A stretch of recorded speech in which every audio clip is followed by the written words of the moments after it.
నైరుతి బంగాళాఖాతంలో శ్రీలంక సమీపంలో కొనసాగుతున్న తీవ్ర అల్పపీడనం క్రమంగా బలపడుతోంది. ఇది నేడు వాయుగుండంగా మారే అవకాశం ఉందని భారత వాతావరణ విభాగం తెలిపింది. వాయుగుండం వాయవ్య దిశగా కదులుతూ శనివారం నాటికి ఉత్తర తమిళనాడు, పుదుచ్చేరి తీరాలకు చేరువవుతుందని అంచనా వేసింది. దీని ప్రభావంతో ఆంధ్రప్రదేశ్లో శనివారం నుంచి సోమవారం వరకు పలు జిల్లాల్లో భారీ నుంచి అతి భారీ వర్షాలు కురుస్తాయని అమరావతి వాతావరణ కేంద్రం హెచ్చరించింది.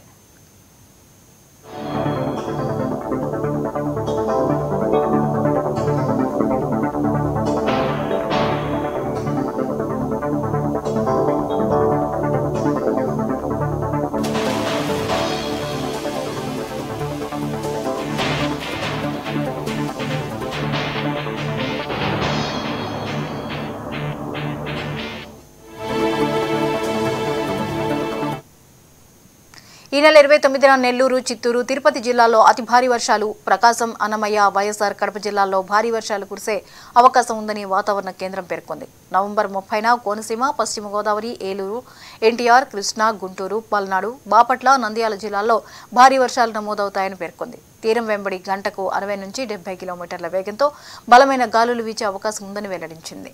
మత్స్యకారులు వేటకు వెళ్లవద్దని అధికారులు హెచ్చరించారు.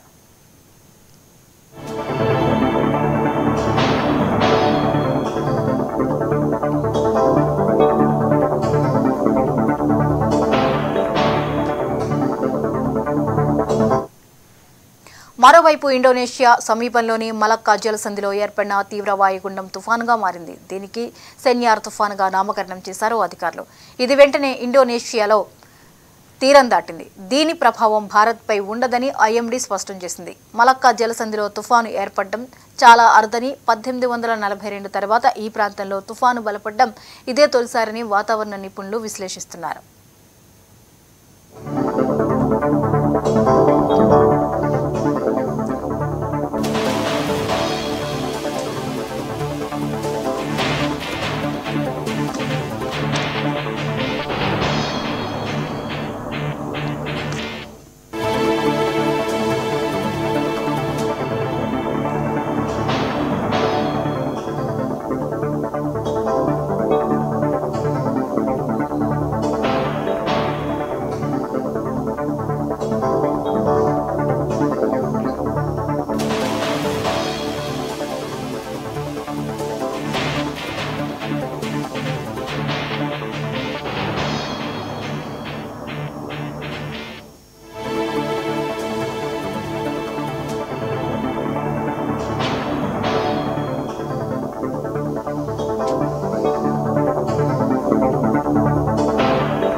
పాకిస్తాన్ మాజీ ప్రధాని ఇమ్రాన్ ఖాన్